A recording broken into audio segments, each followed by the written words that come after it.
大家好，我是基德。最近有个你去一查百度百科，好家伙，藤树、蛊毒、降头并列成为滇南三大邪法。我国云南似乎还有人使用，三者皆是利用自然界的某些虫类将人置于死地。至于将活人当作虫蛹是为了什么，人皮中像肥蛆一样的虫子有什么用途，这一切都无从得知。我的妈呀，这百科写的，看得我这个唯物主义者一愣一愣的。微博上还有个段子，有个人说他去贵州的时候问当地的黑苗族老爷子会不会下蛊，老爷子连说不能下不能下，下了村支书要生气的。哎，听起来好像这老爷子真的会下蛊似的。我更疑惑了，这蛊到底是什么东西啊？这时候我突然想起来，巧了，我们工作室有个同事叉叉，他就是贵州的苗族，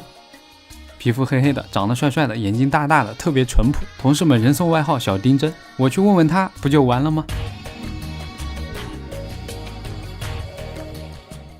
叉叉说啊，蛊这个东西他小时候确实听奶奶讲过，但是他们这种97年的苗族小年轻连苗语都不会说，也根本不懂什么蛊不蛊的。让我别急，说给家里打个语音问一下。第二天，叉叉一脸兴奋的开始跟我讲他现听来的事。他说现在只有一些比较本土的苗族会下蛊，而他们不会，因为严格意义上讲他们是喇叭人，简称喇叭苗。喇叭苗不算是本土的老苗，而是后来的小嫩苗。啥意思呢？喇叭苗的先祖是朱元璋时期从湖南来西南打仗的喇叭族士兵，是一群湖南人。打完仗之后，这些喇叭族就干脆在当地住下来娶老婆繁衍生息，直到1983年政府才正式发文把喇叭族归为苗族的一支，后来就统称苗族了。叉叉说，虽然他们喇叭苗跟当地苗族生活了几百年，但由于他们有族内通婚的规矩，而蛊在当地又是苗族传内不传外，传女不传男的秘密，所以他们族人并没有人学会这种通天大秘，而且那些会下蛊的人家都是住在比较偏远的山村里的，跟他们真的很难交流。我说哎，看来苗族还是防了你们一手啊。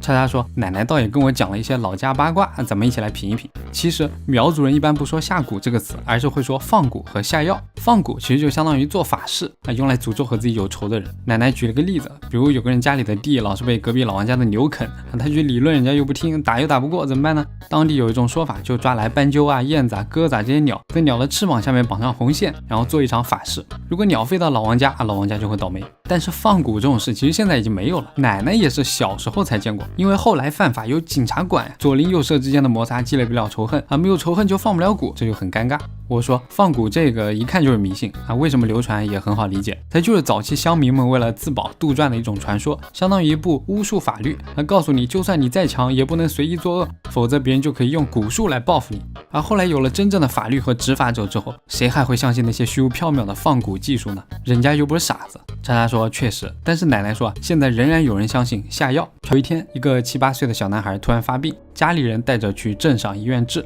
怎么也治不好，那家人就怀疑小孩子是不是被人下了药，因为他们寨子里就有一家下药人啊。于是他们把奄奄一息的小孩带去请人解药，可别人说是送去太晚，错过了解毒时机，解不了了，眼睁睁地看着小孩闭眼。这父亲那是又气又恨他就想起来他曾亲眼看见村里那个传说会下药的老妇人给过自己家小孩东西吃，一定就是那个时候下的药。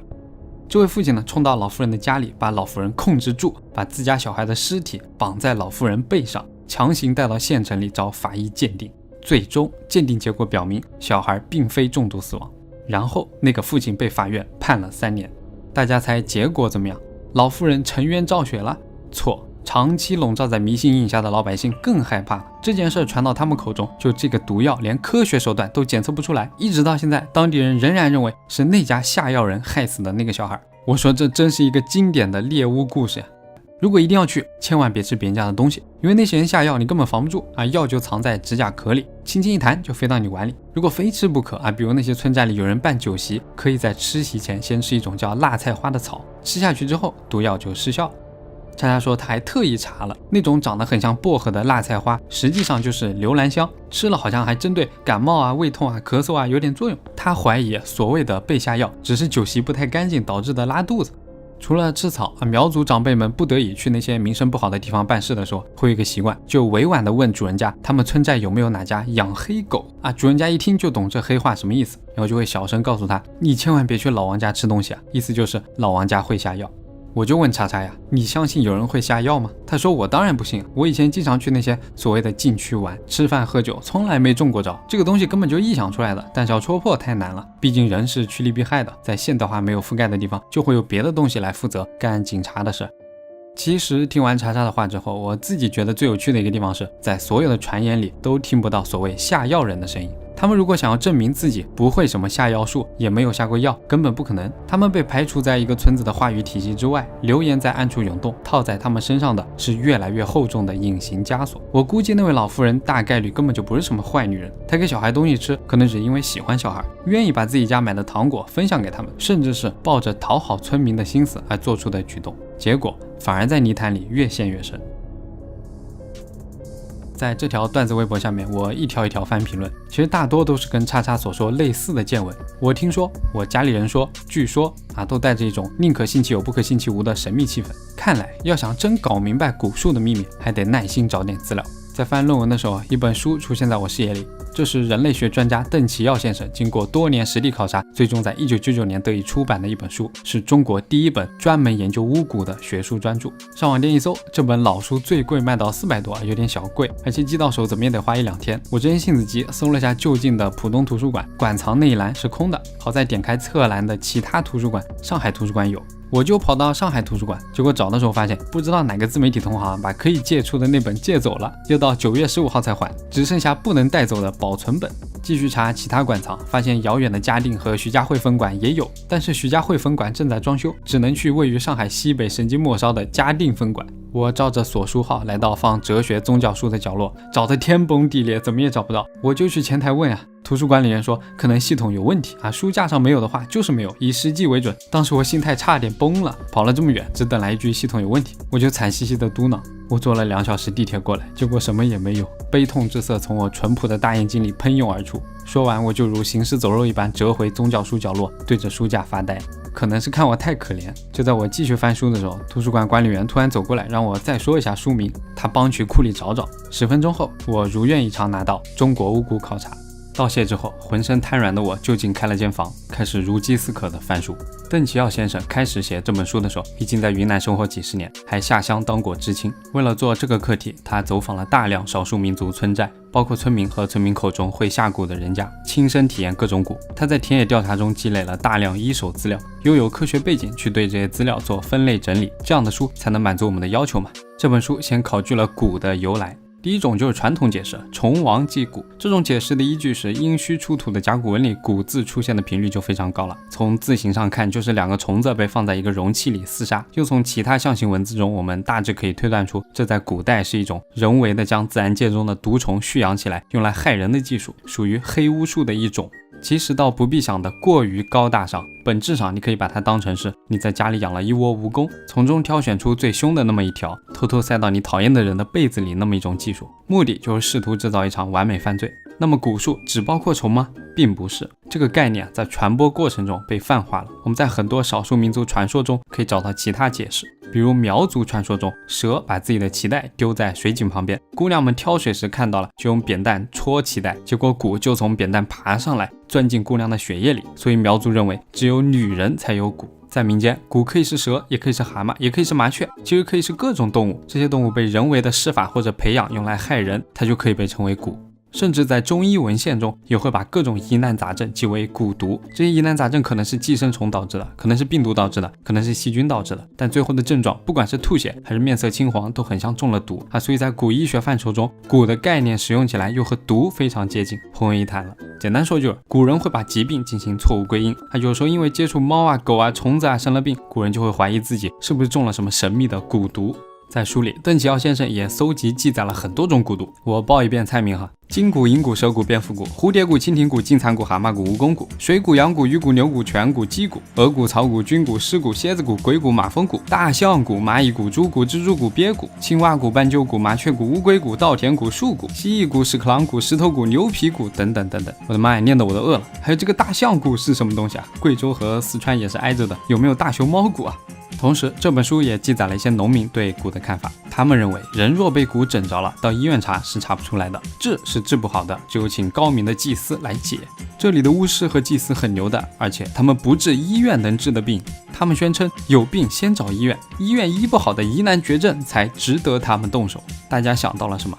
你看嘛，这些巫师在实际生产生活中，把群众认同度较高的黑巫术概念进行了篡改，套上一层无法被戳穿的话术，最终把蛊术转变为供自己赚钱的工具。而这种做法可不仅仅存在于蛊术的范畴，可以说在封建社会阶段，它在各类宗教活动中都是广泛存在的。比如我在另外一篇论文里看到一种说法，说有些蛊毒的症状跟感染血吸虫很像，都是肚子变很大，所以中国近代流行的日本血吸虫病，在少数民族地区会起到加剧蛊术传播的作用。看到这篇论文，我就想起之前看血吸虫资料时，那些和尚道士会联合地主一起用各种方式骗血吸虫病人的钱，让他们变卖家产去做法事去上供以换取那若有若无的一丝存活的希望，最后结局当然是人财两空。毫无疑问，蛊术也和那些宗教活动一样，本质是套在劳动人民头上的厚重枷锁。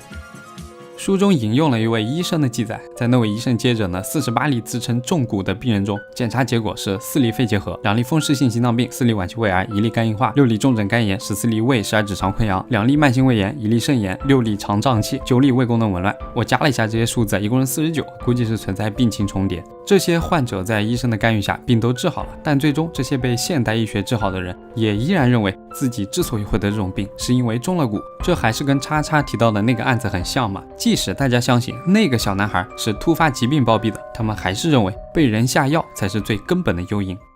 那些被村民们认为掌握了下蛊技术的人家又是怎样的处境呢？叉叉奶奶所描述的被排挤情形在书中也多次出现，比如他们的婚嫁只能在有限的同样会下蛊的这些人家里互相选择，并且沿袭下去。他们生下来的孩子如果是女孩，那么世世代代从出生起就会被贴上蛊女的标签。1971年，邓启尧先生下乡当知青的时候，认识一个漂亮的傣族姑娘，很受人欢迎。但是不知道从哪天开始，就有人传她是皮拍，也就是蛊女。从此这个女孩就被所有人排斥、孤立、指指点点。当时因为打抱不平知青们按照当地的传说找来一根晾衣服的绳子，只要从那根绳子下面走过去，并且她的行为没有出现异常，那她就不是蛊女。知青们激动地等她走过那根绳子来澄清谣言。但是这个漂亮的傣族姑娘，她竟然没敢走过去，因为她自己也相信了那些流言。